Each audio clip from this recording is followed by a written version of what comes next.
While cooking, a man discovered there was no firewood at home. He directly chopped up a chair made of priceless gold and silk nanmu, then threw it into the furnace to burn. Such an extravagant act was captured by a camera behind him for a variety show. The hosts couldn't believe how a scrap collector could be so wealthy. Little did they know, the man was already richer than nations. The gold and jewelry in his house nearly piled up like a mountain, but he never showed them and pretended to be poor. Every day, he rode a tricycle to collect scraps. Because his work was highly confidential, even his daughter didn't know the truth. The daughter always thought the family was poor. To lighten some burdens, she secretly participated in a variety show. The rules of the show were simple. They would secretly film the fathers of 3 kids, selecting the best one to win $1 million prize. Father number 1 was the president of a local conglomerate, a standard successful figure. Father number 2 was a university professor, also accomplished and youthful. When it was the little girl's father's turn, everyone saw him carrying a green bag, living off collecting waste. When everyone assumed he was the worst father, he suddenly appeared in front of a Rolls-Royce. When the audience thought he was going to get in, he noticed someone was secretly filming,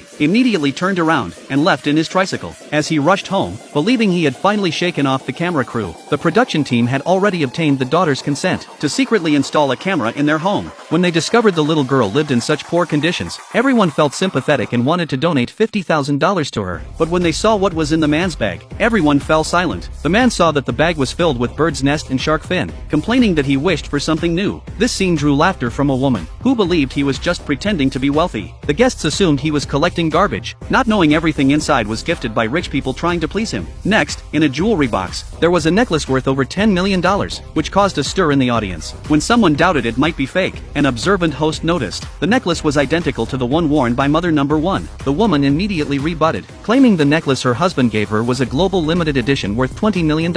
How could a scrap collector afford it? Then the man went to a basement, placing the items in the bag inside. Just as he stepped out, he heard a knock on the door. It turned out to be his daughter's tutor. Taking advantage of the little girl's absence, the tutor intended to report the girl's grades to him. Unexpectedly, everyone misinterpreted their interaction, thinking the man was having an improper relationship with the tutor, pointing fingers at him. When the man drew the curtains, the tutor opened the projector, and everyone realized their mistake. The tutor then reported the little girl's academic performance. When he heard her grades had improved, the man was very happy, but he was upset to learn she hadn't finished her essay in Chinese. To find out why, he angrily called in an essay expert. When the expert appeared, a female guest on stage exclaimed, "Husband." The audience was shocked. After analysis, the expert stated that the topic of the exam was mother, because his daughter had never seen her mother growing up. She couldn't write the essay. Hearing this made the man feel guilty. After all, the daughter had a mother too. Meanwhile, everyone at the event was discussing why the man could afford such a renowned expert to tutor his daughter. Just then, the host received breaking news, publicly announcing that the female teacher was actually a professor from Harvard University in the US. This was her first visit back home, and all the other teachers were also professors from various fields in the country. The host then revealed the little girl's grades, and when they saw she had ranked first in her grade, everyone in attendance found it unbelievable.